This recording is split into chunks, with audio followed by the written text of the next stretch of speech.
बोधि प्रदाता पूज्य विराट गुरुदेव को भाववंदन। जय हो। हम सभी अपने जीवन में कुछ ऐसे सूत्रों की तलाश में रहते हैं जिससे हमारा जीवन इजी हो जाए, मस्त हो जाए, हम कंफर्टेबली जी सकें, हम बिना किसी टेंशन के स्ट्रेस फ्री होकर जी सकें। और इसी क्रम में हम लगातार इधर उधर बहुत सारी चीज़ें कलेक्ट करते जाते हैं, लेकिन यहाँ पर हम एक चूक कर जाते हैं। हम इन्फॉर्मेशन तो बहुत ग्रहण कर लेते हैं, है ना, बहुत सारी जानकारियाँ ले लेते हैं, लेकिन उसे अपने जीवन में अप्लाई नहीं करते। और फिर क्या होता है, वो जो थ्योरीज़ हैं, वो जो सारी बातें हैं, जो इन्फॉर्मेशंस हैं, वो हमारे अंदर जमा रहती है और आपस में ही कॉन्फ्लिक्ट क्रिएट करती रहती है। इसी सिलसिले में हम पिछले 2 वीडियोस से बात कर रहे हैं कि विराट गुरुदेव ने हमें इस जीवन को जीने के लिए 10 फैक्ट्स की शिक्षा दी। और ये जो 10 फैक्ट्स हैं, ये हमारे जीवन को बड़ा आसान बनाते हैं। यानी अगर हम ये 10 फैक्ट्स जान लें, ये 10 तथ्य जान लें और उसे अपने जीवन में उतार लें, तो हमारी बहुत सारी जो अंदर की अपेक्षाएं हैं, जो विरोध है, जो टेंशन्स हैं, जो स्ट्रेस है, वो अपने आप सॉल्व हो जाएंगे। क्यों? क्योंकि हम तो जानते हैं ये बात कि ये ऐसा ही होना है।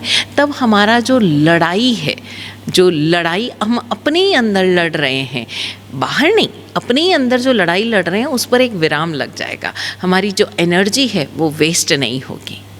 तो हमने पिछली बार पहले तथ्य की बात की थी कि निमित्त सदा निर्दोष होता है। अब इस निमित्त को समझने के लिए हमने ये तो जाना कि हम ब्लेम करते रहते हैं, हमें ब्लेम नहीं करना है, और ये निमित्त निर्दोष होता है।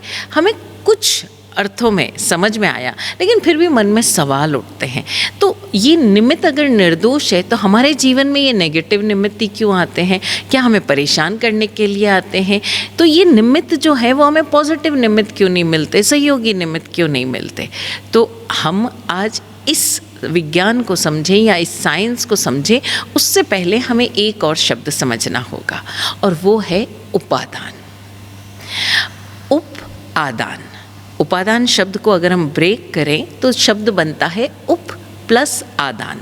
आदान यानी ग्रहण करना, लेना, आदान लेना, ग्रहण कर लेना, रिसेप्टिविटी, हमारी जो रिसेप्टिविटी है वो, और उप यानी निकटता से, समीपता से। अब उपादान क्या हुआ? यानी हम प्रतिक्षण जो ग्रहण कर रहे हैं अपने आसपास के वातावरण से, वो ही हमारा उपादान है, हमारी जो ग्रहण करने की क्षमता है। क्योंकि देखिए, एक ही चीज़ है, अब उसे एक व्यक्ति अलग दृष्टि से ग्रहण करेगा, दूसरा अलग दृष्टि से ग्रहण करेगा, तीसरा अलग दृष्टि से ग्रहण करेगा। ये सब उनका अपना अपना उपादान है। यानी जिसकी जो ग्रहण करने की क्षमता है, उसकी जो योग्यता है उसे ग्रहण करने की, उसका जो होनापन है, जिस दृष्टि से वो ग्रहण करता है, वो उसका अपना उपादान हुआ। और हम प्रतिक्षण जीवन जीते हुए हम ग्रहण कर रहे हैं, और वो हमारा अपना उपादान है। अभी देखिए, सामने रास्ते में एक पत्थर पड़ा है, ठीक है ना। अब एक व्यक्ति चलता चलता आया और उससे टकरा गया, और वो बोलेगा किसने ये पत्थर बीच में रखा है, लोगों को समझ नहीं आती, बीच में पत्थर रख दिया, ऐसे कोई रखा जाता है क्या, ऐसे कौन रखता है, पर्पसली हर्ट करने के लिए रखा है। कुछ लोगों को तो मज़ा ही आता है किसी को तकलीफ़ देने में। बिना कुछ सोचे समझे बोलता चला गया। अब उस व्यक्ति ने उस पत्थर को देखकर कैसे उस पत्थर को ग्रहण किया, ये उस व्यक्ति का उपादान। दूसरा व्यक्ति आया, उसने देखा अच्छा ये रास्ते में पत्थर रखा हुआ है, उसने क्या किया, वो साइड से होकर निकल गया। दृष्टि थी उसकी, अरे बाबा रास्ते में कोई बाधा है, कोई पत्थर है, आ गया होगा कहीं से, रख दिया होगा किसी ने, और मैं बच के चलूँ। उसकी दृष्टि थी मैं बच के चलूँ, तो उसने उस पत्थर को देखकर क्या ग्रहण किया कि बाबा मैं बचकर चलूँ, और वो साइड से होकर निकल गया।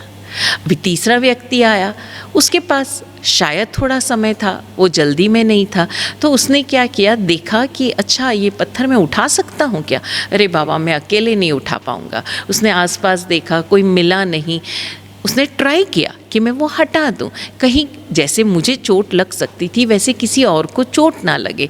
तो उसने क्या किया कि ट्राई किया, उस पत्थर को उठा के देखा क्या मैं अकेला सरका सकता हूँ, लेकिन वो सरका नहीं पाया। उसने क्या किया कि उसको थोड़ा सा इस तरह से रखा कि किसी और को चोट ना लगे और वो उसे दिखे। उसने आसपास कुछ ऐसी चीज़ रख दी कि वो दूर से ही वो पत्थर दिखाई दे जाए। अभी एक चौथा व्यक्ति आया, उसको लगा कि बाबा ये पत्थर जैसे मुझे नहीं दिखाई दे रहा है दूर से, अगर कोई गाड़ी आई तो गाड़ी तो पूरी पलट जाएगी। उसे चिंता हुई।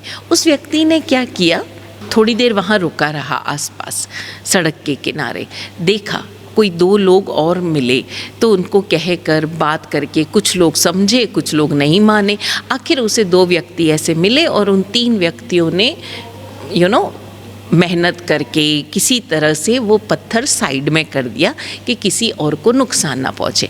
अब पत्थर एक ही था, लेकिन हर व्यक्ति ने अपने अपने उपादान से उसे ग्रहण किया। यानी जैसा एक जीव अपने आसपास की सृष्टि से, इस वातावरण से जो ग्रहण कर रहा है, वही उसका उपादान है। अब वो जो ग्रहण कर रहा है, ये एक पत्थर था, लेकिन उन 5 ही आदमियों के भीतर उसका एक अलग डिस्क्रिप्शन तैयार हुआ। उस पत्थर को देखकर उन सभी के मन ने एक अलग अलग व्याख्या तैयार की, और जैसे ही उस उनके मन ने वो व्याख्या तैयार की, वो डिस्क्रिप्शन तैयार किया उस एक ही प्रोडक्ट के प्रति, उस एक ही चीज़ के प्रति, वैसे ही क्या हुआ, मन ने जो डिस्क्रिप्शन तैयार किया उस प्रोडक्ट का, वो डिस्क्रिप्शन उस मन ने सारी इंद्रियों को भेजा, और इंद्रियों ने तुरंत उसे उसी रूप में देखा, और ना सिर्फ देखा, इस सृष्टि में प्रोजेक्ट किया। जैसे पहले व्यक्ति को वो बाधा लगी, दूसरे व्यक्ति को वो टकोर लगी, तीसरे व्यक्ति को लगा अरे बाबा मैं मदद करूं, चौथे ने ट्राई किया इस तरह से, और 5वें ने तो वो बुलाकर उठाकर रख ही दिया कि ये किसी की मदद करने का एक मौका है, एक अपॉर्चुनिटी है। He took it as an opportunity to help people, right. तो सबने एक ही प्रोडक्ट को ग्रहण अलग तरीके से किया और फिर प्रोजेक्ट अलग तरीके से किया। तो जिस तरह से उन्होंने प्रोजेक्ट किया, जो ग्रहण किया, यानी जो जैसा उनका उपादान था, जो भी उनकी रिसेप्टिविटी थी, जो भी उनकी योग्यता थी उसे ग्रहण करने की, उसके आधार पर सब ने उसे ग्रहण किया और तुरंत ही इस यूनिवर्स में प्रोजेक्ट किया। अब जैसे ही उन्होंने प्रोजेक्ट किया, वो सामने से उनको वो चीज़ वैसी ही दिखाई दी। यानी वो पत्थर तो निमित्त था, और जैसे जैसे उस सबने उसको ग्रहण किया, उस निमित्त को जैसा जिसने ग्रहण किया, वो उनका अपना उपादान था। तो अब आप देखिए, निमित्त तो निर्दोष था, निमित्त तो निमित्त था, एक पत्थर था, यहाँ पर निमित्त एक पत्थर था, वो निमित्त तो निमित्त ही था, लेकिन 5 व्यक्तियों ने उसे ग्रहण अपनी अपनी योग्यता के साथ किया, अपनी अपनी रिसेप्टिविटी के अनुसार किया। तो जैसा जिसने ग्रहण किया वैसा ही उसने प्रोजेक्ट किया, और जब उन्होंने प्रोजेक्ट किया, उस जो उन्होंने ग्रहण किया उसी रूप में उन्हें वो निमित्त दिखाई दिया। तो आप समझ सकते हो कि वो निमित्त जो था, जो स्टोन था, जो पत्थर था बड़ा सा, वो निर्दोष था, दैट वॉज इनोसेंट, उसकी कोई गलती नहीं। आप उसे बाधा देख रहे हो, आप उसे कुछ और देख रहे हो। इसी तरह से हम देखें कि हमारे आसपास जो लोग हैं ना, वो सब कैसे हैं, इनोसेंट है। हम उन्हें कैसा ग्रहण कर रहे हैं, हम उन्हें कैसा ले रहे हैं, and then how are we projecting it in the universe, that makes all the difference. कोई आपको नाराज़ नहीं कर रहा है, कोई आप पर गुस्सा नहीं कर रहा है, कोई आपको ठग नहीं रहा है, कोई आपको धोखा नहीं दे रहा है। आपकी दृष्टि जिस तरह से उसे ग्रहण कर रही है, वही उसे धोखा दे रही है। जैसे आप देखिए, कई लोग जब सफ़र करते हैं, पूरे समय उनके मन में डाउट रहता है, ये आजकल की दुनिया बड़ी ख़राब है, कोई मेरा सामान चुरा लेगा। अब वो क्या करेंगे, सूटकेस पर भी लॉक करेंगे, नीचे सीट पर भी एक वो चेन डालकर उसको भी लॉक करेंगे, पूरी रात नहीं सोने वाले हैं। एंड पूरे समय वो एक ही चीज़ ग्रहण कर रहे हैं। उनका उपादान क्या है कि सारी दुनिया चोर है, सारी दुनिया मुझे ठगने वाली है, कोई मेरी मदद नहीं करने वाला है, सब मेरी हंसी उड़ाने वाले, सब मुझे धोखा देने वाले, तो ज़रूर उसी व्यक्ति का सामान चोरी होगा। आप नोट कीजिएगा, जो जितने ताले लगा के रखता है, जो जितनी चेन्स लगा के रखता है, उसका सामान ज़्यादा चोरी होता है। इसलिए नहीं कि चोरों को पता चल जाता है कि उसमें सामान है या नहीं है, बल्कि इसलिए कि वो इस दुनिया को जैसे परसीव कर रहा है, वो इस दुनिया को देख रहा है कि दुनिया पूरी चोर है, वो किसी पर भरोसा नहीं कर रहा है, तो उसे निमित्त भी ऐसे मिलेंगे जो उसे ठगेंगे, जो उस पर भरोसा नहीं करेंगे।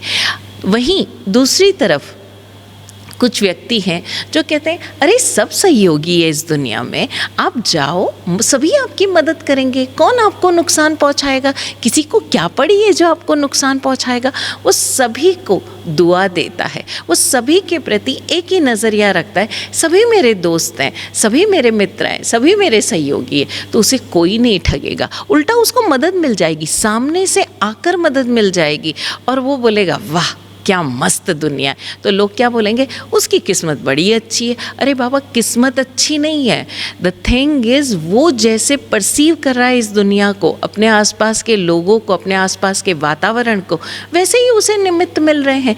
निमित्त निर्दोष है, लोग वो की वो है, व्यक्ति वो की वो है, लेकिन वही व्यक्ति किसी को नुकसान पहुंचा रहा है, किसी को मदद कर रहा है। और वो क्यों कर रहा है? क्योंकि सामने वाले व्यक्ति का उपादान कैसा है। तो हम ये विज्ञान को समझें कि जो हमारा उपादान है वही हम प्रोजेक्ट कर रहे हैं, जैसा हम ग्रहण कर रहे हैं वैसा ही हम प्रोजेक्ट कर रहे हैं, और जो प्रोजेक्ट कर रहे हैं वही रिफ्लेक्ट होकर हमारे सामने आ रहा है, और वो जो सामने आ रहा है वो निमित्त है। तो मूल जड़ क्या है? हम क्या फील कर रहे हैं, हम क्या ग्रहण कर रहे हैं, हमारे मन की क्या अवस्था है, हमारी क्या सोच है, हमारी क्या दृष्टि है, और जैसी हमारी दृष्टि होगी वैसा ही हम ग्रहण भी करेंगे और प्रोजेक्ट भी करेंगे। और ये जो ग्रहण करने और प्रोजेक्ट करने की जो प्रक्रिया है ना, जो प्रोसेस है, ये निरंतर साथ चलता रहता है, निरंतर साथ चलता रहता है। अब लोग क्या कहते हैं जब ऐसी घटना सामने आती है, मैंने तो पहले ही कहा था कि देखो इस पे भरोसा मत करो, ये ज़रूर आपको धोखा देगा। अरे वो धोखा सामने वाला नहीं दे रहा है, आप धोखा खा रहे हो। क्यों खा रहे हो? क्योंकि आपने उस व्यक्ति को वैसा ही देखा, आपने मान लिया कि ये व्यक्ति तो ज़रूर मेरी बात नहीं सुनेगा। अब इसको इस तरह से भी समझें कि अक्सर हम देखते हैं घरों में कि पेरेंट्स जो हैं वो बिल्कुल मान लेते हैं, उनका ये पक्का विश्वास है कि मेरा बच्चा मेरी बात नहीं सुनता। वो मान ही लेते हैं कि मेरा बच्चा मेरा कहना नहीं मानता, और इसलिए वो बच्चा मानता भी नहीं। अब हम उनको कई बार कहते हैं कि बहन आप है ना ये कहना छोड़ दो, तो बोल अरे महाराज साहब समझ नहीं रहे हो, मैं कह रही हूँ ना आपको, ये दुनिया भर की बात मान लेगा लेकिन मेरी बात हरगिज़ नहीं मानता है। इसका स्वभाव मैं अच्छी तरह से जानती हूँ, मैं 24 घंटे रह रही हूँ। अब हम उस माँ को कैसे समझाएं कि आपका उपादान ऐसा है, इसीलिए आपका बेटा निमित्त बन रहा है। बेटा निमित्त बन रहा है, बेटा ऐसा है या नहीं। अगर वो ऐसा होता कि वो किसी की नहीं सुनता, तो फिर वो आपकी भी नहीं सुनता और किसी अन्य की भी नहीं सुनता।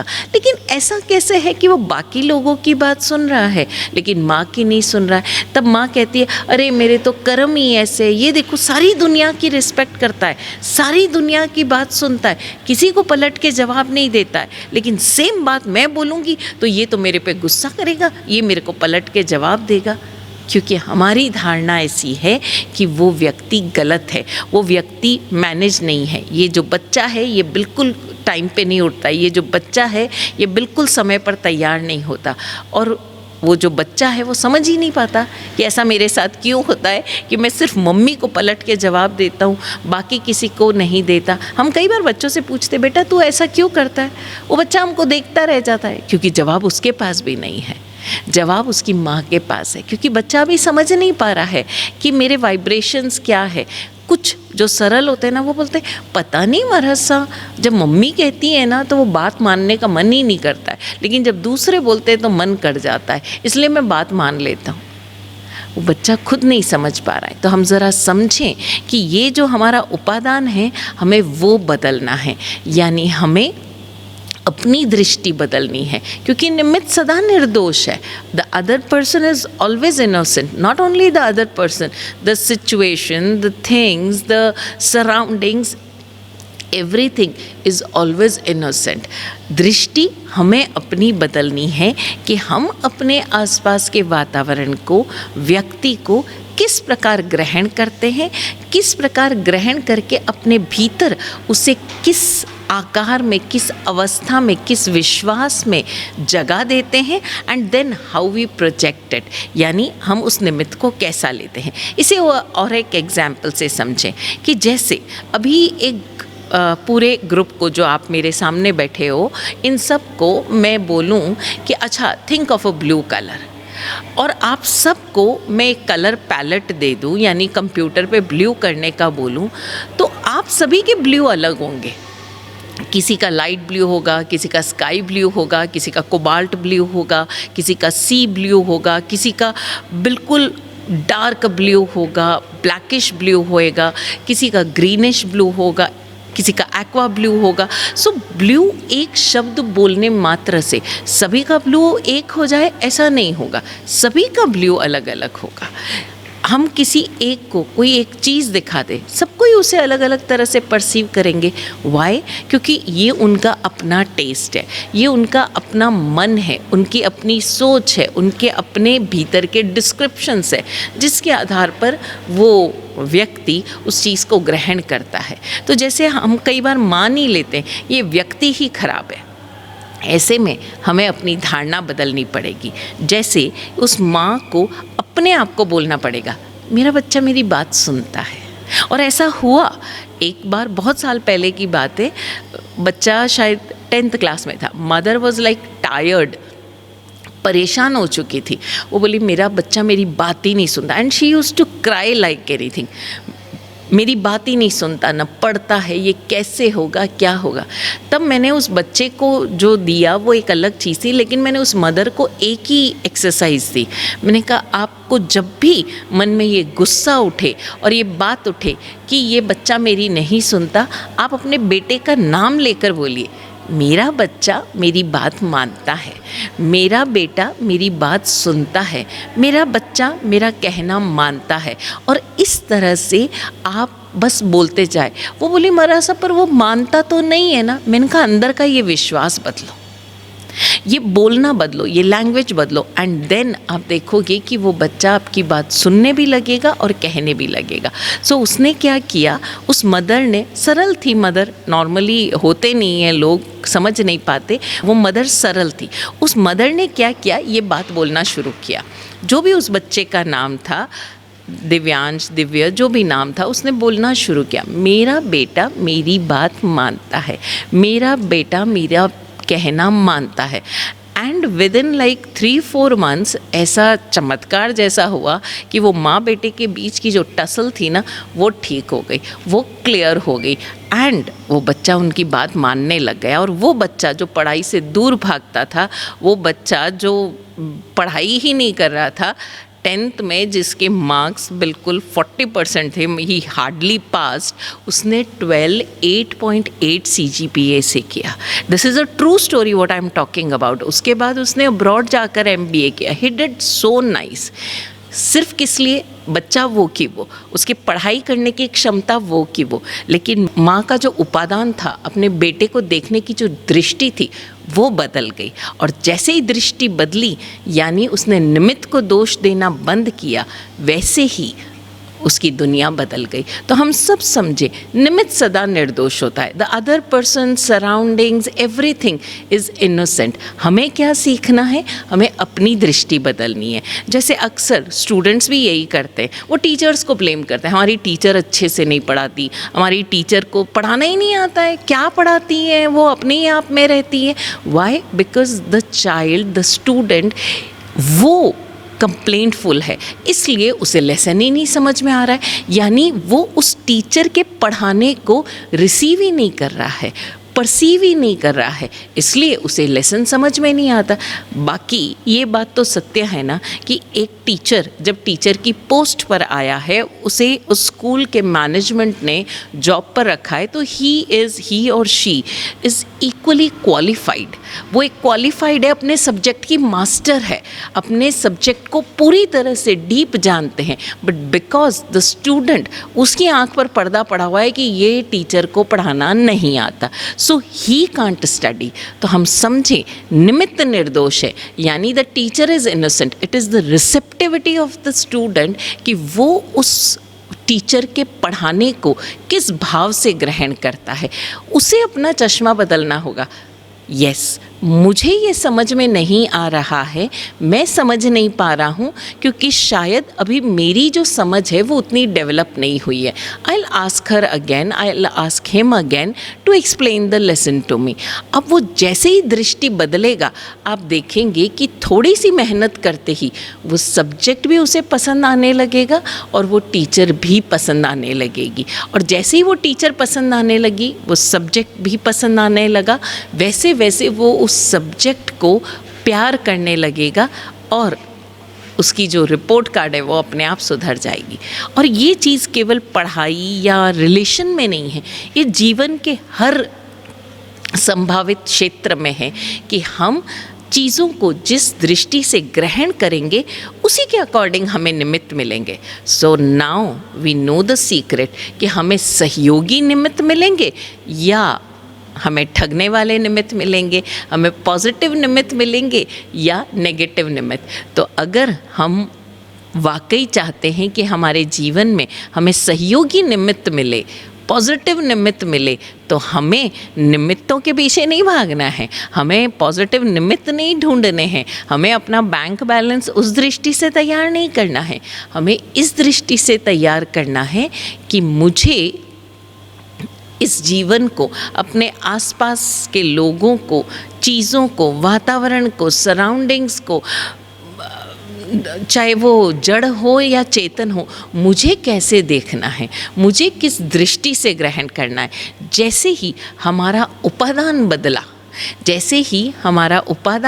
यानी हमारी ग्रहण करने की क्षमता, हमारी योग्यता बदली, वैसे ही हमारे जीवन में आने वाले जो निमित्त है बदल जाएंगे। निमित्त कहाँ से आएगा, कैसे आएगा, ये हमारा विषय नहीं है। तो याद रहे, निमित्त सदा निर्दोष है। हमें अपने उपादान पर ध्यान देना है, हमें अपने उपादान यानी ग्रहण करने की क्षमता को विकसित करना है, वाइडन करना है, हमें अपने होराइजन्स वाइडन करने हैं। और फिर देखिए जीवन कितना आसान हो जाता है। तो फिर इस हफ्ते हमें प्रैक्टिस करना है कि हम कैसे अपने जीवन में सहयोगी निमित्तों को आकर्षित करें। निमित्त सदा निर्दोष है, इसलिए हम अपनी दृष्टि कैसे बदलें कि सारे निमित्त जो हमें मिले वो सहयोगी हो। अब यहाँ पर एक और प्रश्न उठता है कि लेकिन अगर वाकई हमारे जीवन में हमें तो ये समझ आज मिली है, आज हमारी दृष्टि चेंज हुई है, लेकिन अगर हमारे जीवन में नेगेटिव निमित्त आ रहे हैं तो उसका हम क्या करें? इसके बारे में हम अगले वीडियो में बात करेंगे। तब तक के लिए ओम शांति, जय हो।